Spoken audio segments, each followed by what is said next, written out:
I got a couple commercials again from that, started getting some castings and some decent shows and was really doing pretty well. I was starting to get A-list castings and it just felt empty. Like I was living someone else's life. And I'd always had this feeling, part of the reason that I wanted to join the military was because I felt a great deal of a need to serve others in a capacity of leadership, serving leadership, but also to be able to pay back my country. Welcome to the Tango Tango podcast. Real, raw, and unfiltered conversations with veterans and those who support them. Tune in, be inspired, and walk away stronger. Welcome to the Tango Tango podcast. As always, I'm your host, retired First Sergeant Lloyd Knight, and we're going to have an honest conversation with a real hero, an amazing Army veteran, a actor, a CEO and founder of Owners in Honor, and one of the most passionate veteran advocates that I've ever met, and that says a lot. Patrick, welcome to the Tango Tango podcast. Thanks so much for having me, Lloyd. So we're going to jump right into it. So how I know Patrick, we are Bush Institute Presidential Fellows, and I've been wanting to have him on this podcast since we got on a bus ride together, and I think we were headed to Dallas-Fort Worth Airport after class one day, headed back home, and there was a lot of traffic. The traffic in Dallas is about as bad as it is here in Atlanta, and so it was a long bus ride, and we had this amazing conversation. And I was kicking myself in the butt for not hitting record on my iPhone. And I think I asked you right there and then, it's like, hey, bro, we come on the podcast because this is a story that needs to get out. Because there's so much in your story. There's success, there's failure, there's tragedy, there's hope and recovery. And it's better than Rudy. And I think it's good. And unlike Rudy, it's real. So, hey, let's get where'd you grow up, Patrick? I grew up in a pretty small town in Wisconsin called Ephraim. So and what did your about 315? 315? Wow, 315. And what did your childhood look like? I don't know. At the time, I thought it was pretty normal. So I was one of four kids. My dad and mom actually both worked at the Nordor Clinic, so a regional healthcare center that essentially was very similar to like urgent cares are today, but a little bit more extensive because regular doctor visits as well. And then my older brother, I had an older brother, a younger sister, a younger brother, and then unfortunately I had a very young brother who passed away shortly after birth when he was real young. So technically I was one of five. But right, yeah, generally small town, played Little League growing up, was in the Boy Scouts, was generally pretty small high school, pretty small schools in general. And, but had an opportunity. I was all state in track and field. I was a captain of a couple of sports teams, then president of my class from when I was a sophomore until I was a senior. Wow. Yeah, I get that from you. You definitely have this leadership ability to know how how to, one of the things I admired from you from watching you in 5 to 6 months of class is the way you deal with all groups of people. And I think you do it really well. And I think we both have that in common. So I see that leadership from you in a very early age. So you graduate high school. Give that a shout out real quick since we're talking about how I grew up to my dad and my mom. In so doing it, I think because my dad was a medical provider, a lot of the way that I treat people, between that and growing up Catholic, I think is, I was an altar boy and had really good opportunity to have a Jesuit priest as our main priest when I was growing up. So taught me a lot of stuff, but I try to lead with giving everyone dignity. I think everyone, regardless of the background or whether or not they have a political opinion or differing opinion to mine, I think they still deserve dignity. Yeah, absolutely. I agree with you. And I think we definitely had some challenges, and there was some grace that had to be definitely applied on all ends in that 6 months. So Patrick, what did high school, after high school, what did that look like for you? So I'm a third generation American. I think a lot of times when we tell our immigrant story, it's one of, it's came from nothing, bootstrapped our way up, talk about all the success then that you achieved through resilience and hard work. I think sometimes we forget the amount of unintended shame that I think goes along with it. My dad, because he did take a big gamble and bought a business after having left a company that he'd worked for about 10 years, we didn't have a lot of means. And so both my brother went to West Point, my older brother, and then I had a ROTC scholarship to go in a presidential leadership scholarship to go to George Washington University. I wouldn't have been able to go for sure to a private school without getting a scholarship, a couple scholarships. And I think had I gone to a state school, I still would have had to work my way, have a full-time job essentially all the way through college. There's no way that my parents were in a position financially to be able to help me do that. And I think my life glossed over a lot of that, I think, and because it's always nicer to talk about how you've arrived than how you got there, I think. And I also didn't want to bring shame upon my parents, but with what I'm doing now, and we'll get to that eventually, I think the story of the thinner times and the resilience and the closest family that's helped people find community and then be able to survive things that are otherwise quite difficult, I think is all integral part of the story. Well, we're gonna do Rocky 1. We're not gonna go right where you arrived. Yeah, we're gonna go to you downing 12 raw eggs and chasing chickens and hear about the struggle. So you graduated high school and you do head off to college. Did you go to George Washington? Oh, to George Washington. I was initially a pre-law major, but then they canceled the pre-law major and gave us a different major. Initially, it was economics, but then I switched to English because I got better grades in it. I did a bunch of stuff my freshman year, joined the fraternity, was in ROTC, did way too much, and got a very poor grade point average my very first semester. So my resolution without guidance was that I was going to leave college and join the Navy. I signed a delayed entry program to go to one of the UDT teams, and because they still had those. And thankfully, my dad, who was in the reserves at the time, Army Reserve, did his 2-week rotation out in DC at Walter Reed. And so he ended up talking to my battalion commander at Georgetown, because that's where Army ROTC was. And they convinced me to stick around based on a basic lesson of economics of how much it would have cost me to leave, and the regular JAB bill, because the post 9/11 JAB bill didn't exist at the time, versus almost a full ride scholarship, 85% scholarship from ROTC, and then also a scholarship from school for the Presidential Leadership Scholarship. So I stuck with it, which was challenging because I had to take summer school on my own dime. I had to try to get my grade point average back up, and ended up graduating with close to a 3 average. So just under, I think it's like 291 or 297 or something.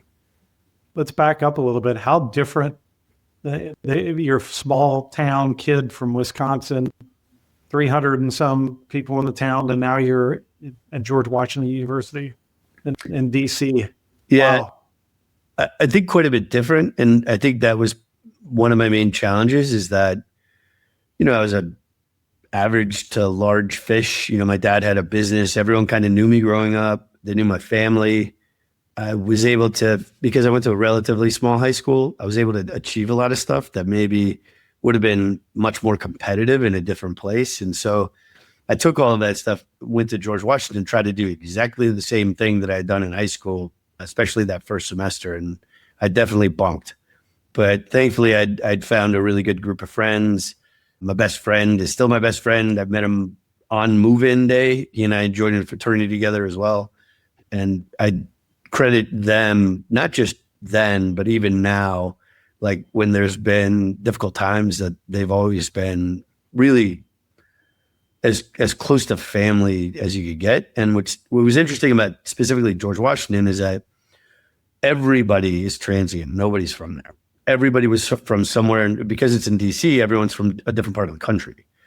So I ended up joining a fraternity Pi Kappa Alpha that happened to match my values. So scholarship, leadership, athleticism, and gentlemanly conduct. Shout out to Pi Kappa Alpha.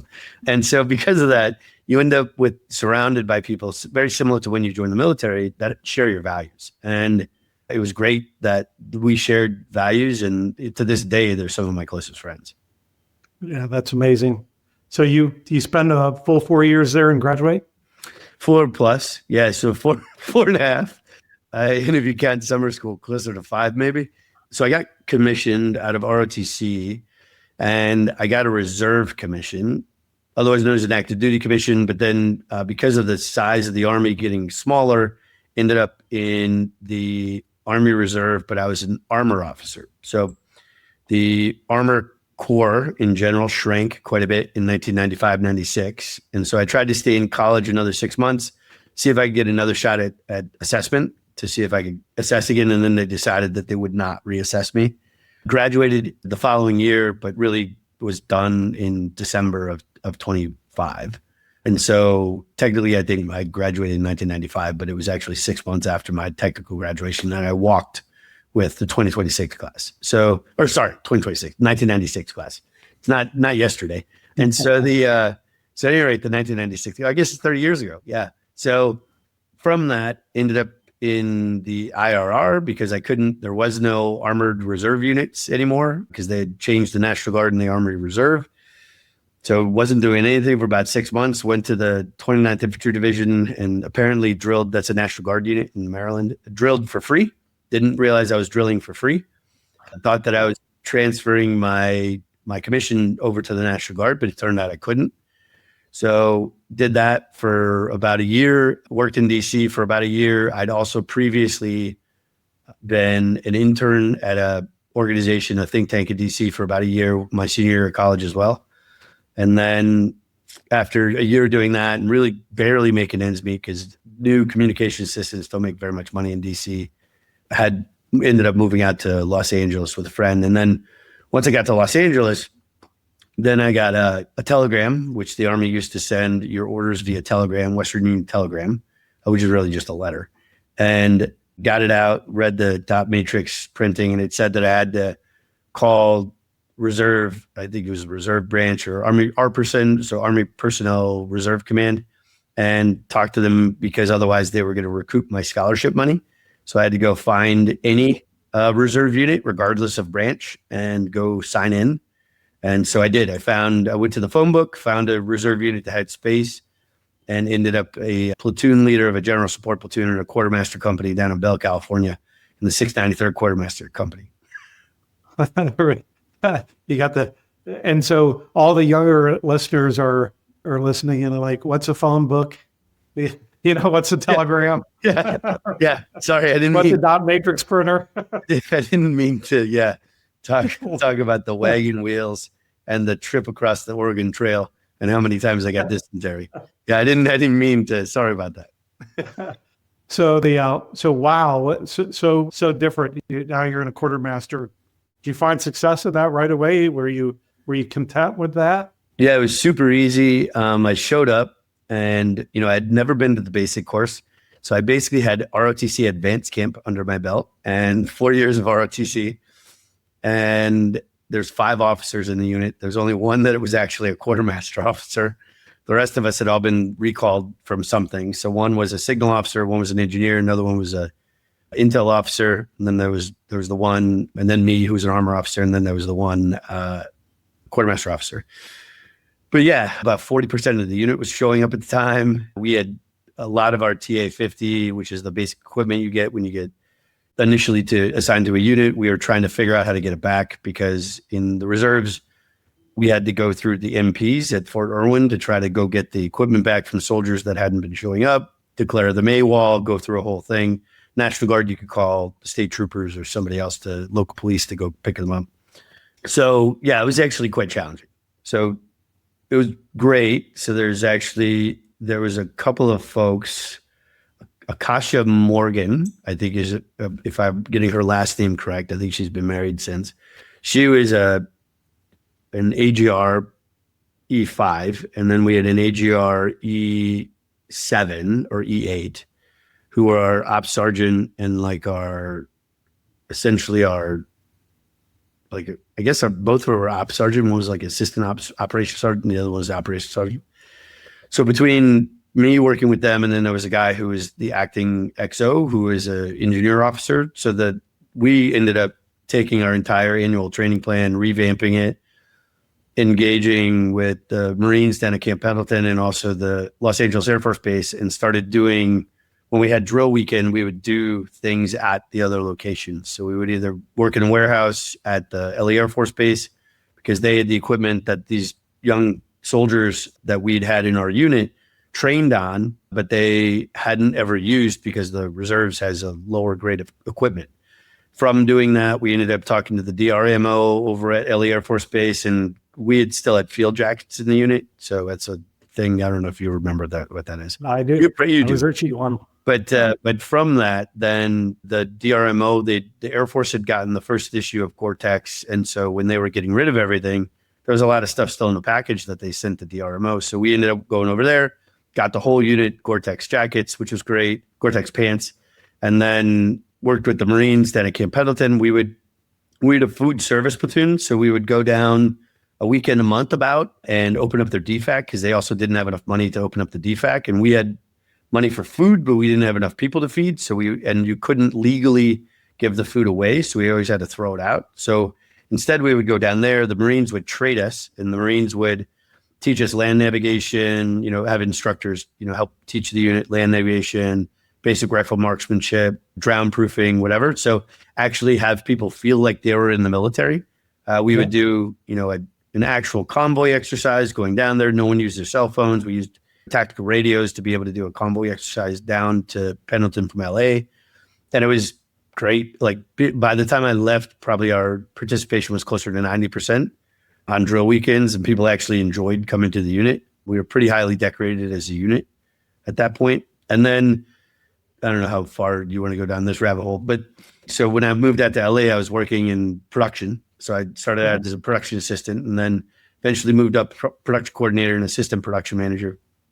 And I, through kind of a interesting twist of fate, ended up being an actor.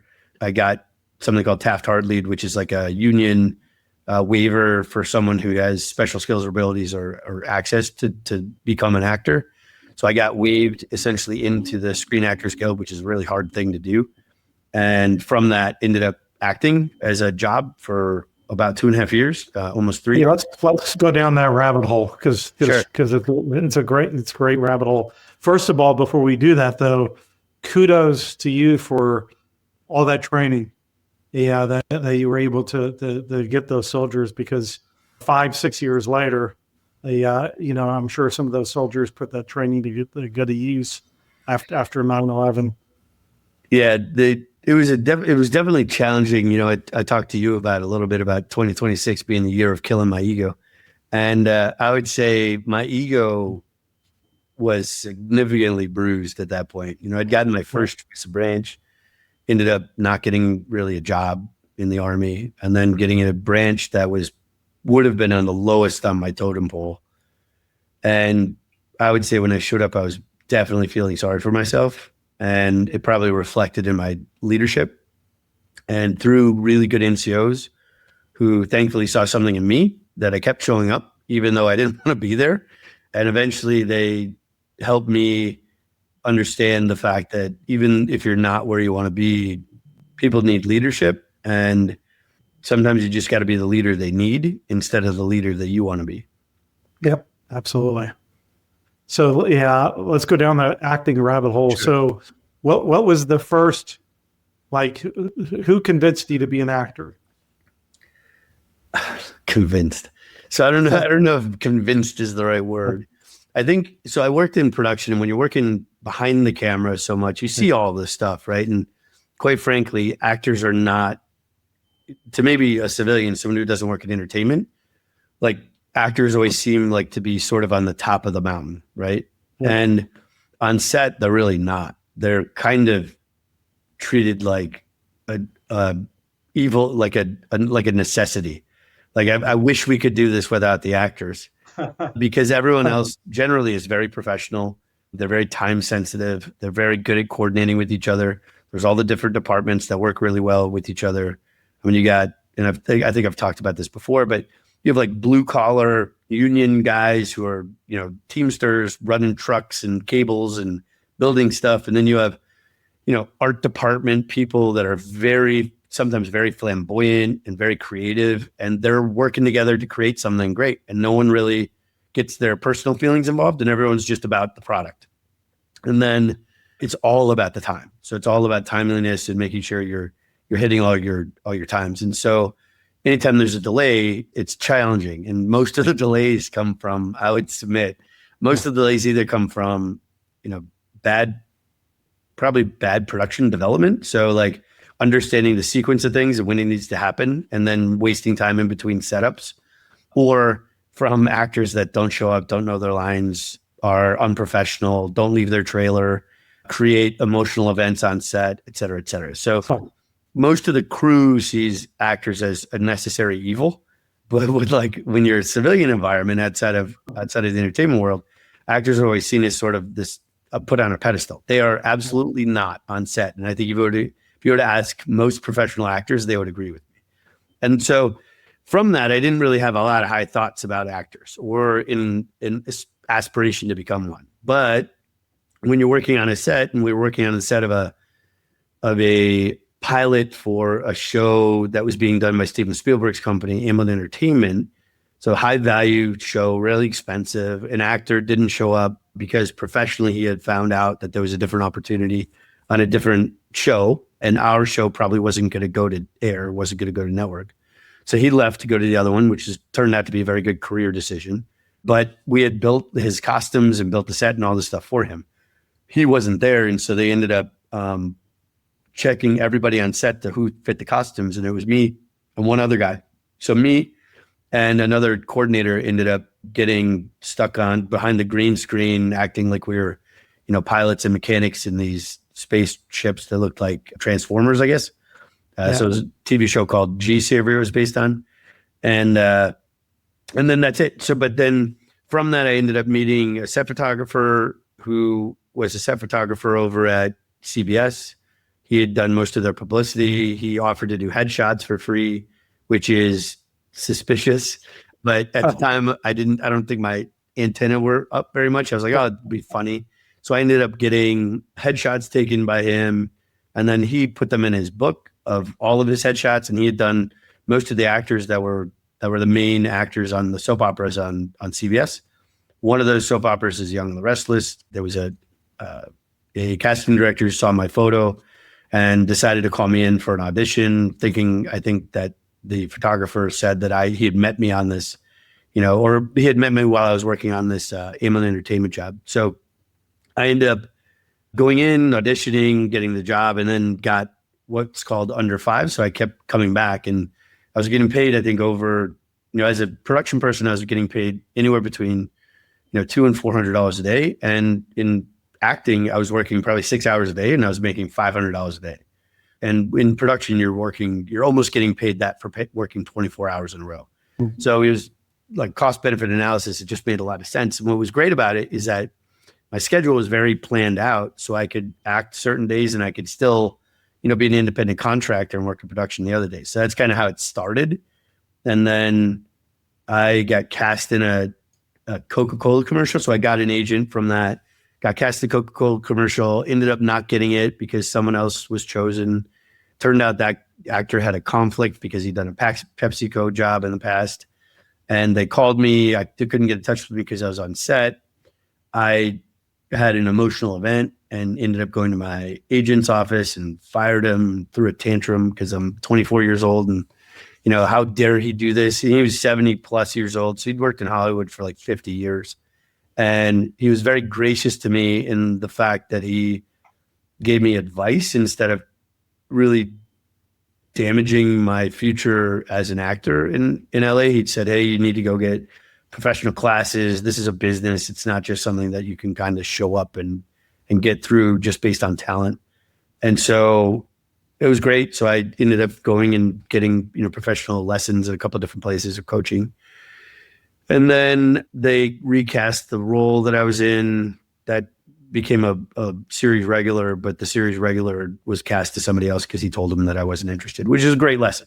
But in the meantime, he also didn't like blackball me, didn't talk to, I could get another agent, I could do other stuff versus what could have happened could have been a lot worse, could have been a big setback. So how many episodes did you appear on?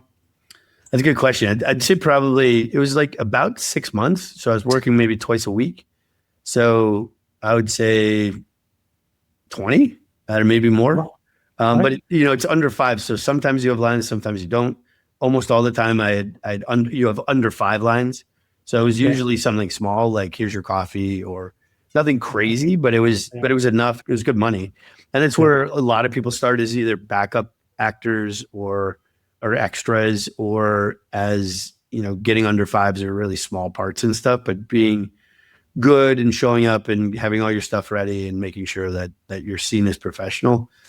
And then after that, I got, a better agent, went to a good studio, started getting good acting instruction, and then started booking jobs and got a couple commercials, and then got a commercial for NBC for Friends, which was good. It was during the NBA finals.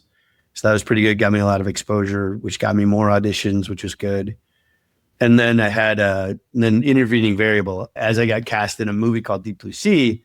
My younger brother, who had been attending UCLA, he was 19, transferred to Wisconsin, was redshirted when he went to Wisconsin. And then through, at least the medical opinion is that he was being overtrained, ended up with a form of anorexia and killed himself, committed suicide. So I didn't go to the job, which wasn't the best career move, but makes perfect sense, and went home instead. And my brother and I had always been roommates growing up. So I would submit that he was my closest sibling at the time. And I'd say that he and I were most alike versus my sister and brother. My sister and older brother, I think, are a lot alike. And so it was shocking to me that he died in that way. And it was hard to perceive of what I was going to do next. And I just felt like I didn't have a whole heck of a lot of ambition to do anything at that point. And then I'd auditioned for a role in a small independent cowboy movie, like a Western movie. And I had told a white lie about being able to ride a horse. And so when I was in Wisconsin, I found out from my agent that I'd been cast in this movie. And thankfully, my dad, one of his patients owns a ranch, and he does horseback riding and does, trail rides and stuff like that. So my dad asked him how long it would take to help me learn how to ride a horse believably. And he said he thinks he could do it in 3 weeks if I really dedicated myself. And so I was like, okay. So every day for 3 weeks, I'd show up at 5:00 in the morning, dress the horses, get the stalls cleaned out, take lessons on horse anatomy and different things about equine science. And then I started out barebacking in a stall. So going in a circle in a stall, and learned how to get my seat. And then after that, got a saddle, learned how to ride Western. After learning how to ride Western, learned how to ride English. And so within 3 weeks, I was completely comfortable in and on or around a horse. So it was unintentional equine therapy, I would say, and ended up going back to LA to go get the job. And then the funding of the movie fell out. But I was back in LA. So it kind of got me, as I joke around about it sometimes, it literally got me back on the horse. So I got back out there and I was like, okay, I'm going to make a go of this. I don't want my parents to think that I'm screwing around and wasting my time out here. So I was single at the time, moved out, got my own apartment, was living with a roommate, same close friend of mine, best friend, had moved out of my own place because I was just like, I'm going to be singular in my focus and all I'm going to do is try to get work. And I did really well. I got a couple commercials again, got a movie called Prison of the Dead. It's terrible. Don't watch it. You never get time back. But from that, started getting some castings and some decent shows and was really doing pretty well. I was starting to get A-list castings and it just felt empty. Like I was living someone else's life. Like it just didn't feel, Empty. it just didn't feel right. Like it felt like I wasn't serving a purpose. And I'd always had this feeling. Part of the reason that I wanted to join the military wasn't just to pay for college, but was because I felt a great deal of a need to serve others in a capacity of leadership, serving leadership, but also to be able to pay back my country. And so the Army was having this voluntary recall program, and I was switching units to a psychological operations unit that was down in Los Alamitos. I went to the signal course, and at the signal course, the chief of signal offered all of us that were National Guard reservists to be able to come on to active duty for a contract because they were short officers. And then based on that, they would kind of negotiate with each of us individually. So I went in, I can't remember her last name. Her first name was Verna, I want to say, but General Watch, I wouldn't say it's Verna Washington, but she was chief of signal, a really great lady. She ended up being in charge of AFIS later on, but she came in and she was like, so tell me what you want. And I was like, well, I'll be honest with you, ma'am. I haven't really had the best experience in the Army so far. Nothing that I've asked for has actually worked out. And I think I've done like decent stuff. I've been, I was maybe in the bottom third of my top choice, but I still was able to get my top choice. And so it's like I want really to, if I'm going to come back in, I want it to be on my terms. And she goes, okay. So I signed a 1 month commitment or 12-month commitment with a year extension that I could extend for another year. And with that, negated the rest of my 8-year commitment. So it was like I was starting over, which is both good and bad because I had to go back through MEPS. Did you? Wow. All the nonsense all over again. Oh, wow. But I was basically direct commissioned into the active Army as a first lieutenant. And so I asked for my MACOM of choice or my major command of choice. I asked for my post of choice, and she gave me everything. And so I ended up at Fort Bragg, which is where I wanted to go. I asked for USASOC, which is the major command, so United States Army Special Operations Command. Got assigned there. Ended up getting further assigned. The 2nd Battalion, 3rd Special Forces Group was a signal detachment commander, and got due to there was data corruption issues when they were transferring all of our files from fiche to data or to digital. In whatever it was, 2000 at the Army Personnel Reserve Center, and they were combining everything to what is it called now? I can't think what it's called right now, but to Personnel Command. And so they were combining everything together. And in so doing, I got kind of stuck. Like my files couldn't be transmitted to my unit, so I was kind of in limbo. In order to find some things, I had to find my initial commissioning certificate, which had like a T stain on it. I had to like find all of this stuff, like all of my original documents I had to go try to find so I could get into my unit. So I finally got to my unit. I should have gotten there July 15th, 2000. And instead I got there January 15th, 2001. And so I owed 12 months from January 15th until really January 14th of 2002. And it turned out about mid to late January of 2002, I was standing in an airfield at Polk Air Force Base because Afghanistan had kicked off because of 9/11, and I wasn't getting out of the Army. And so, because we're a nation at war. So I ended up deploying into one of the first units that went into Afghanistan during OIF-1 or OEF-1, Operation Enduring Freedom 1, and helped set up the signal center down at Kandahar, which is the same one that I ended up commanding years later when I was a AOB commander in southern Afghanistan. But yeah, and then from that, got deployed, went to a different special operations signal unit, got deployed to Qatar in support of Operation Iraqi Freedom at the very beginning, helped set up a lot of that stuff. And then after that, had a really incredible boss, Pete Gallagher, who gave me the advice of, hey, I think you're a great officer, giving you a ton of responsibility. You're able to achieve everything they ask you to do. You are really good at operating as a singleton or with just one other person, being able to do stuff, but you don't have a ton of interest in all the technical aspects of being a communications officer. And eventually you're going to plateau. So his recommendation was for me to go to Special Forces selection and to see if that would be a better pathway for me. And he was right. And so I went to Special Forces selection and made it, and then got assigned to 7th Special Forces Group later on. Wow. Did anything from your acting career like help you in your Army career? It's funny. Yes, a variety of things. So in acting, you have to memorize a lot of stuff.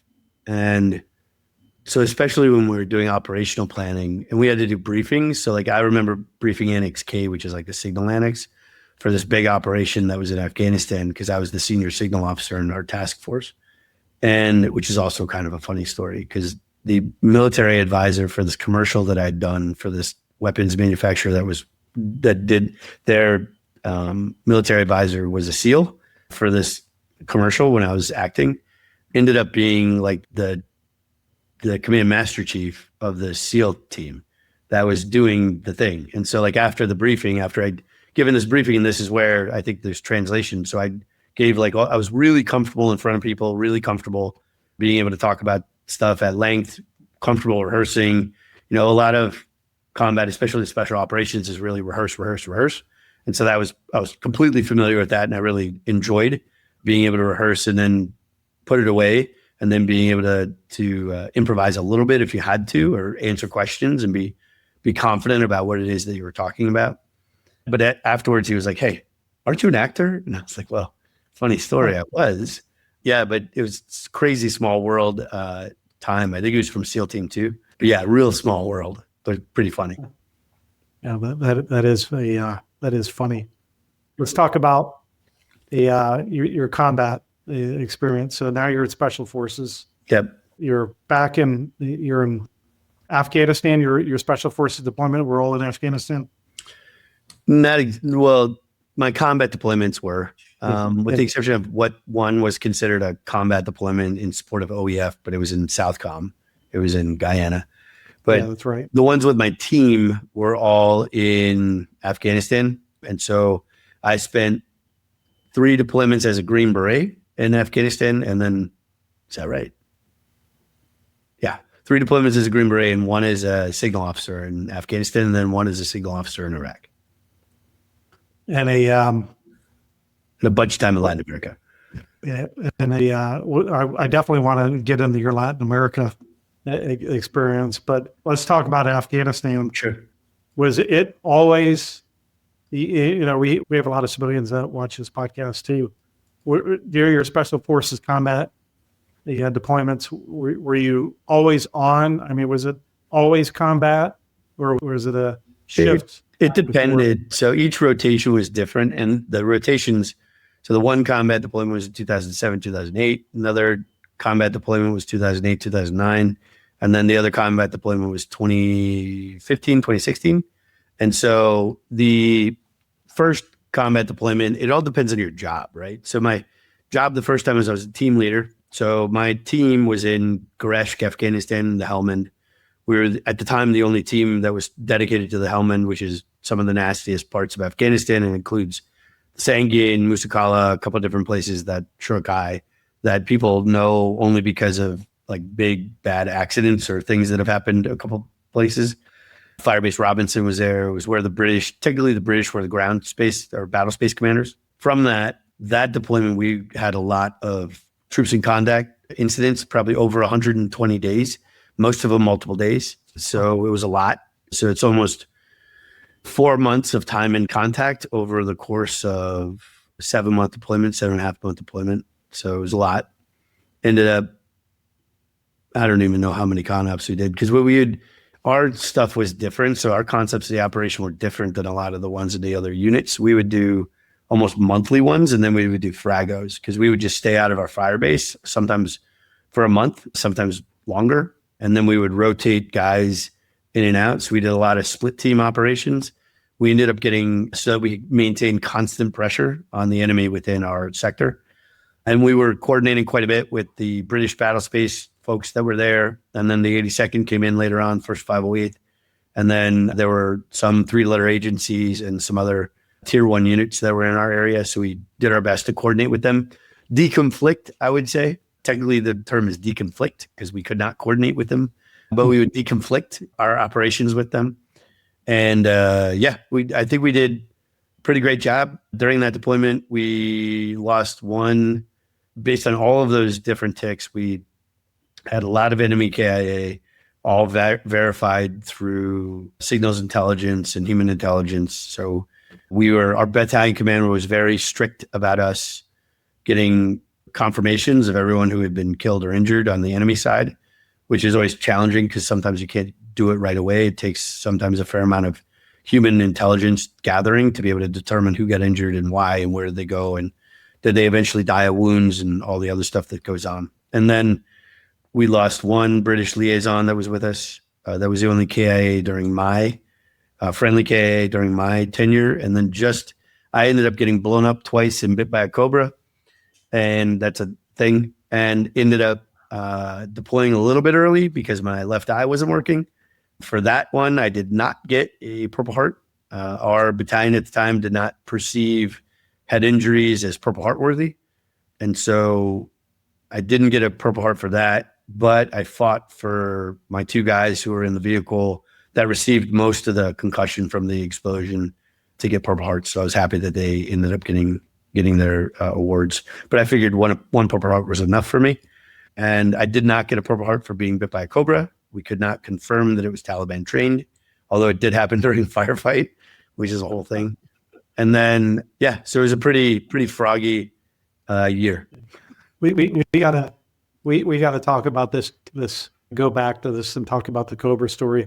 First of all, you don't get anything extra for additional Purple Hearts. So I've got a friend, Command Sergeant Major Roger Rowley, that's got a couple of them. And I was like, dude, you didn't get anything extra for getting shot a second time. But what you did get is you got a story, man. You got bit by a cobra, king cobra.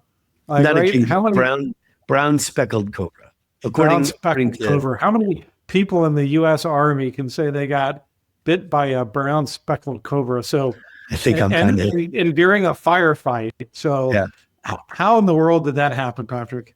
So I'll give the shorter version of the story. Right. So the shorter version of the story is that we were going into an assault. At that point, MARSOC was there, so Marine Special Operations Command had an element there, and we were working with them. They were great because they were very organic. They had all the assault force and everything else organic to them. They weren't working yet very much with partners, but we were. So they ended up being dedicated as the main effort. We were the supporting effort because of our partners. And when we were rolling up into this high-value target area, one of their vehicles hit a mine. We started getting mortared. We could hear enemy conversations over our telecommunications intercept. And so in their communications, we could hear our vehicles. We could hear the diesel of our vehicles. And we knew, therefore, that the spotters were close, whoever was calling in the mortar fire. So we dismounted. All the SF guys and our Afghan partners all exited our vehicles, dismounted, and had night vision goggles on and went down in both sides of the ravine, essentially where we were. So one element that went down the right side, we went down the left side, basically as we were facing the target. And we hit a fighting position, fought through the fighting position, and had a couple of enemy KIAs, a couple of people withdrew. But as we continued to assault down the passage, I was calling in. I was on the radio because that's technically my job. My job is not to shoot a rifle. It is to use the radio as my primary weapon system. So I was calling in the troops in contact. I was the ground force commander. So I was calling in everything, giving situational awareness to the assault element. And for cover, I'd gotten into the trench line and was walking down sort of the edge of the trench line and must have stepped on a snake. So I never saw it, but ended up biting me through the ankle of my boot, and it hurt. I thought I was shot. I did not get shot, obviously, but had never felt that level of pain before. And so, but I felt down. I had my whole ankle, couldn't figure out what it was. So I just kept working, and it was like, it hurts a lot, but I could still walk. But then it started feeling like it was going up my leg. So I thought maybe I'd been bit by one of those desert scorpions that are pretty nasty. And I was like, oh, maybe I'm going into some form of anaphylactic shock. That would suck. We had medevaced a guy like about the week previous for anaphylactic shock who'd gotten scorpion bit when he had one in his sleeping bag, I think, sleeping system. So the guys kept assaulting. I told them to go ahead. Me and the Terp were there. as it became more painful, determined that we needed to go back to the vehicles. Made it back to the vehicles. Short story long. Medic Chuck ended up meeting me, and he ended up Chuck Maxwell met me, who was our replacement Delta because our other Delta had been injured earlier in the rotation. And he checked out and he was like, "Hey, sir, you didn't get bit by a bug. You get bit by a snake." And I was like, "That sucks. What kind of snake? We're like, what do we do now?" And he goes, "Well, it depends on the kind of snake." And I was like, "Okay, so what's the difference?" And literally we're having a regular conversation while we're being shot at. Mortars are still falling in the dark. And he goes, "Well, it's either a neurotoxin or hemotoxin. If it's a hemotoxin, you're going to lose everything below your, if I put on a tourniquet, you're going to lose everything below the tourniquet probably. And if I don't put on it," and I was like, "Well, what happens if you don't put on a tourniquet?" He goes, "Well, if I don't put on a tourniquet, it's a neurotoxin. You might die in about 20 minutes. And so I was like, "Okay, so let's put on a tourniquet, see if you can save my knee joint." I called in a medevac. There was some confusion because snake bite actually means something different over the radio. So I had to clarify that I was bit by a snake. They couldn't figure out who was bit by a snake because I was calling in for myself and I was on the radio. So I'd end up using in the clear. So I had to literally just explain who I was. So it's Captain Flood. I'm the team leader of ODA 736, and I was bit by a snake, and I don't know what kind of snake, but we need a medevac. And so the medevac came from the British airfield that was close by. They had a field medical facility that was there. They picked me up like in the middle of a firefight with the CH-47, flew all the way back to the base to Bastion. They ended up checking me out, determined that the blood protein was a neurotoxin, not a hemotoxin, left the tourniquet on, et cetera, et cetera. So eventually I couldn't feel my leg the recovery was I couldn't feel my leg for about a week and couldn't feel my foot for about a month. Checked myself out of the hospital after a week because we had other casualties come in who needed the beds, I thought. And so I called my guys and they came and picked me up. And I went back to the fire base. And 2 days later, I ended up back out in the field. I was supposed to be recovering, but there was too much work to be done. So I just ended up, still operating. I was just really careful about where I walked because my foot felt like it was asleep. And then just recovered in theater, just like I had after the first blast wound that I got like the second week I was there in April. So, yeah. And then eventually there was a vehicle that lost the back of its vehicle, hit a mine. Our vehicle was right next to it. So the blast hit our vehicle as well, like specifically the TC side. So I ended up being subjected to that blast as well. And then that's when I came back and I was really concerned about the guys who were in the vehicle that lost the back half of it. We had an interpreter get hurt, and then we had two of our soldiers that were in it get pretty shook up. And I wanted to make sure they got medical attention, that we replaced the vehicle because we had to destroy the vehicle on site to deny it. And that's when our doctor, or it turned out our group doctor, Doc Landers, ended up checking me out. And he was like, "Hey, your left eye isn't working." I was like, "Oh, that's weird." He's like, "Yeah, it doesn't track. It doesn't, there's no pupil dilation. There's something wrong." So they sent me back on a reefer. And so like a regular resupply bird instead of a medevac. So that caused problems later on. That was just an error. So I couldn't get into the medevac system, couldn't get seen at the hospital. Ended up having to go home. My dad arranged a MRI from a guy that worked with Green Bay Packers because I went back home to a small town. So got an MRI. From the MRI, was able to go back to Fort Bragg and get in the TBI clinic. Went through all the TBI therapy, got cleared, and then deployed back to Afghanistan about 4 months later. And then was there for 11 months. And then, needless to say, I was married at this time. My wife, who I think it was pretty damaging to our relationship for me to come back and be so set on getting back to war and getting back to the guys and not about reuniting with her. But I was, to be honest, I was a little bit scared. So I had shown up at the Harris Teeter, which is like the local grocery store, a couple times. Didn't know why I was there. Couldn't remember why I'd gone there.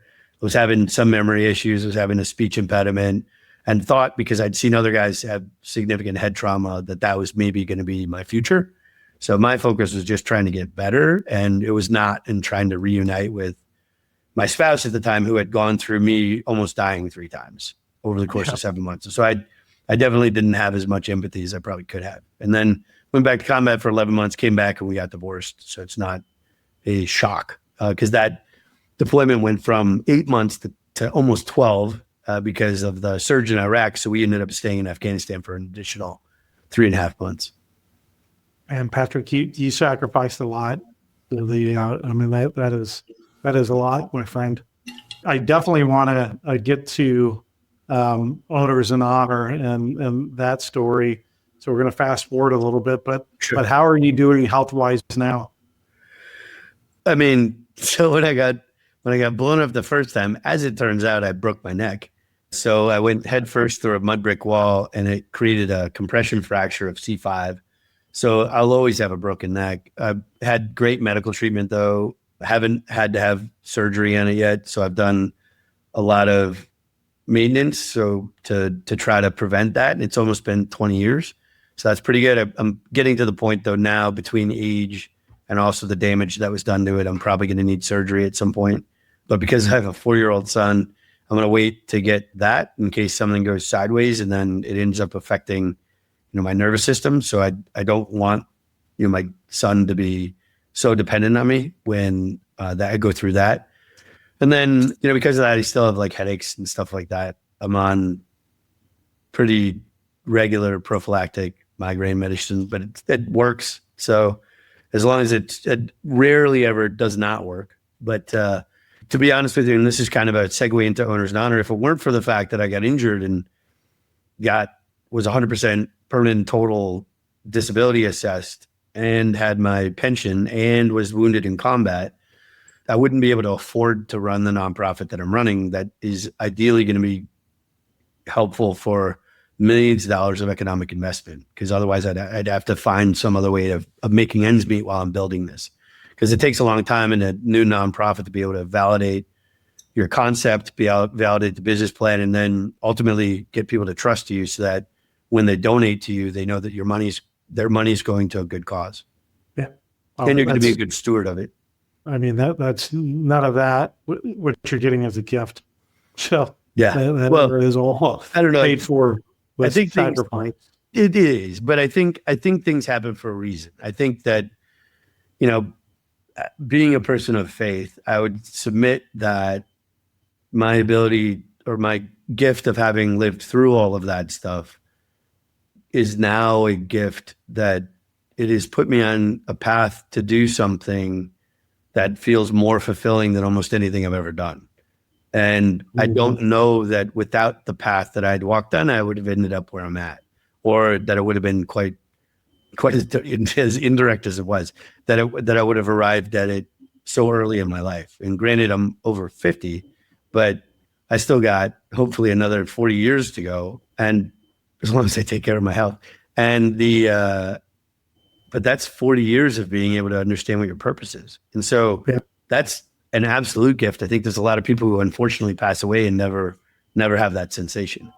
Yeah, I agree. So let's talk about the Owners in Honor. If I remember the story right, you started this because of what your dad went through selling his business. Yes, that's sort of. So kind of. So the cerebral way that I started it was because I went to business school, ended up in a tax and consulting firm at Anderson, and didn't feel super fulfilled doing what I was doing. So I was working with a veteran transition organization called the Honor Foundation, saw that the only way that they were talking about entrepreneurship was through startup, and startup's very volatile. And so for me, just in the simple sense of the psychological aspect of the distress you go through during transition, it didn't seem to me that was the psychologically safest way to become an entrepreneur.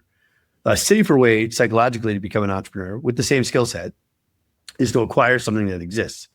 And it was surprising to me that there wasn't something obvious that was helping people do that. So I took about a year trying to map the landscape, figuring out who was doing what within the veteran nonprofit space, and then also who was doing what with veterans in the for-profit space as far as helping them buy businesses.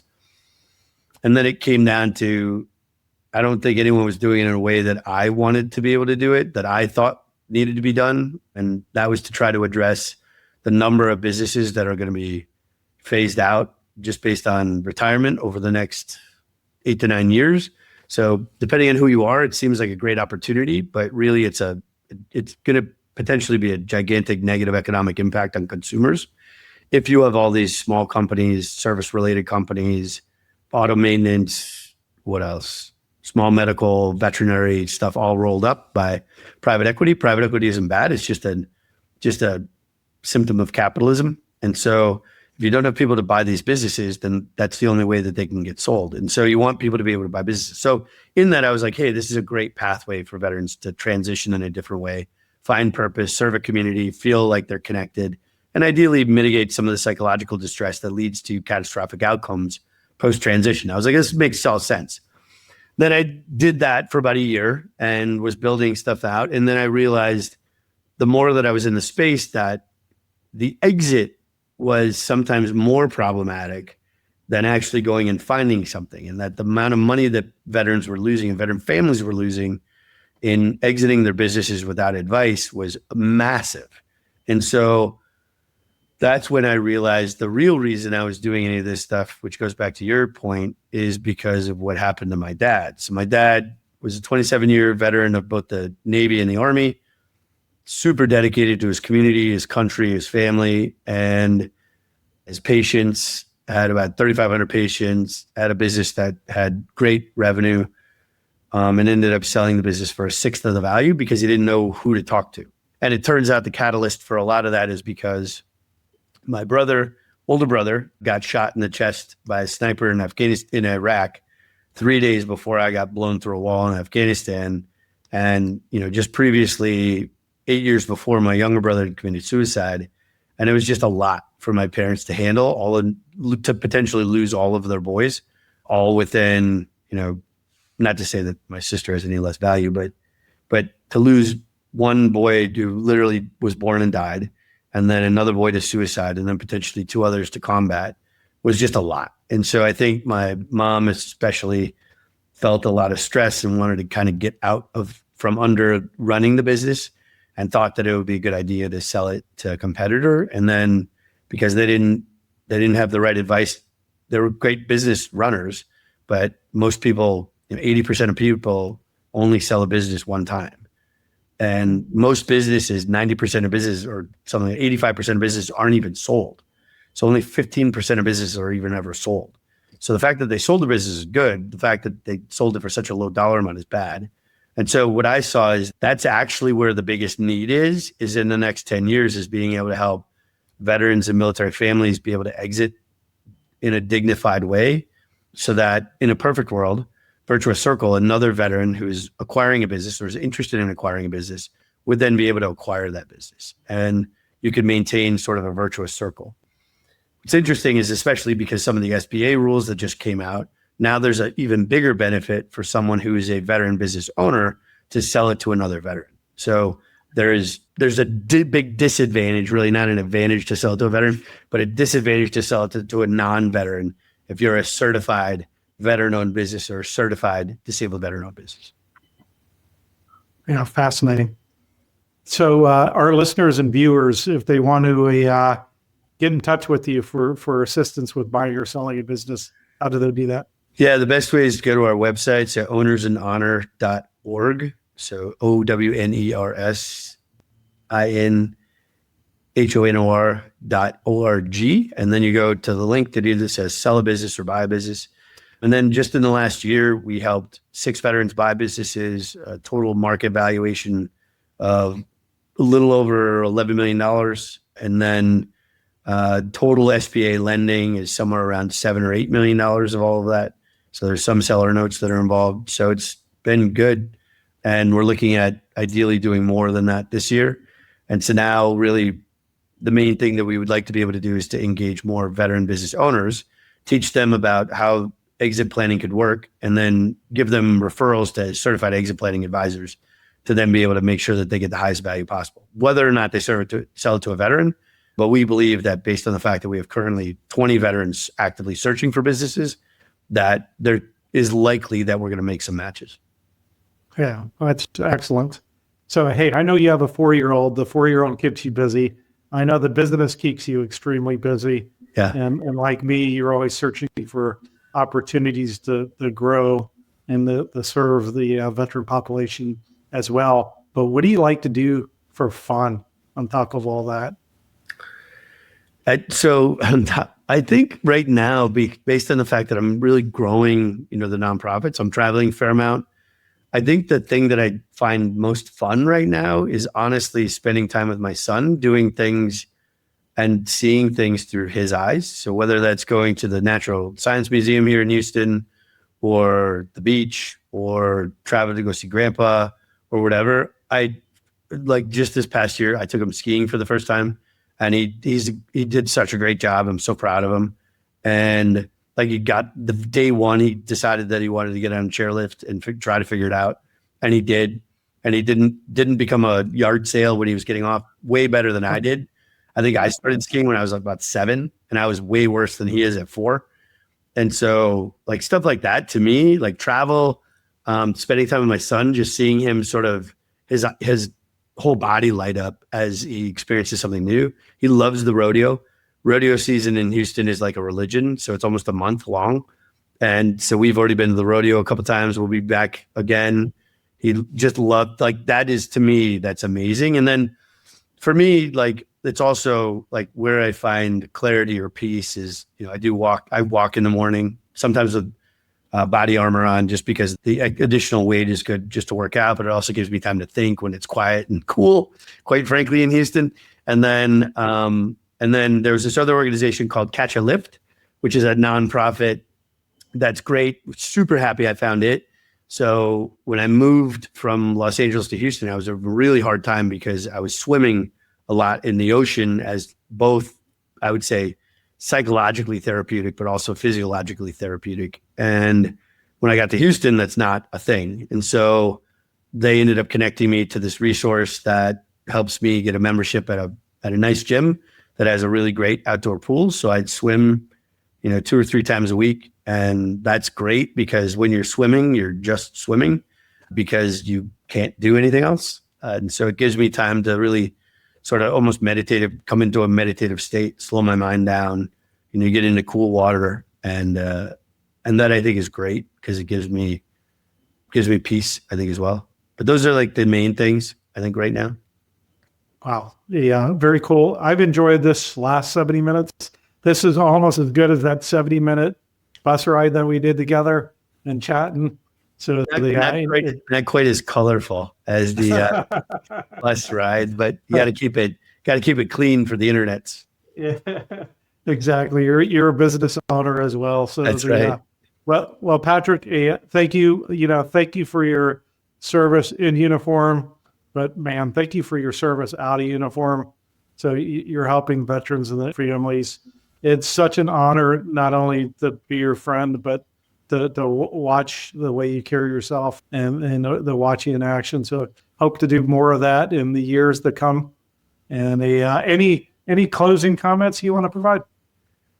The one thing that I would say of anything, is that for transitioning veterans and military families, it's an extraordinarily difficult time and hopefully something you only go through once. And so, one, don't be ashamed if you find out about a resource that you feel like you should have known earlier, but also start broadening your network and asking people. If you know someone who's, retired or separated a couple of years before you, start asking questions, because there's a lot of stuff. I would say most of us who have transitioned, because now I've been out 4 years, right? And I would submit, I've learned more in the last 2 years about different veteran transition organizations that I did the 2 years previous to me getting out. And when it probably would have helped me do a lot of stuff. And I don't want another veteran or military family member to have to go through that same pain, because there's a lot of stuff right now that I'm filing for appeals or waivers or whatever for that had I known about when I was in active duty, it would have been a lot easier for me to get done. So while you're serving, if you're considering retirement, please start talking to someone. It does not, if you're considering leaving military service, does that not mean you're a quitter, doesn't mean you're a coward. And the reason I say that is because I've heard people say that. If you've served a single day in the United States military, you've done more than 99% of the people in the United States, and God bless you for it. And so don't take any of that. I don't care if you're in the reserves, the National Guard, the Navy, the Coast Guard, does not matter to me at all. is that everyone deserves a dignified transition. And a great way to do that is by broadening your network and talking to someone who's walked in those steps before. So because they are more often than not super willing to make sure you don't expend the same blood, sweat, and treasure they did learning the same lessons. Yeah, 2 guests ago, we had a retired Sergeant Major of the Army, Tony Grinston, and his theme is ask for help. Yeah. So don't be afraid for an ask for help. So, and there's no great advice. There are no stupid questions. And because I would say that I was ashamed of some of the things that because I'd been a battalion commander, I was like, how do I not know this? But there's a lot of stuff. There's a lot of programs. You shouldn't be expected to know everything. And so ask questions, and also don't be a person who's a gatekeeper, because there are some people who they find out a secret way and they think that there's only so much that can, so many people that could do that. So they don't want to tell any other people about the secret way that they figured out how to file for the disability or whatever. Absolutely not. Share all that stuff to make sure that your brothers in arms and sisters in arms actually benefit from it. Yeah, great. Well, thanks for the closing comments. I'm going to close it like I always close it. Be safe, and like my friend Patrick Flood, be kind and be remarkable. Thanks, y'all. Thank you, Lloyd.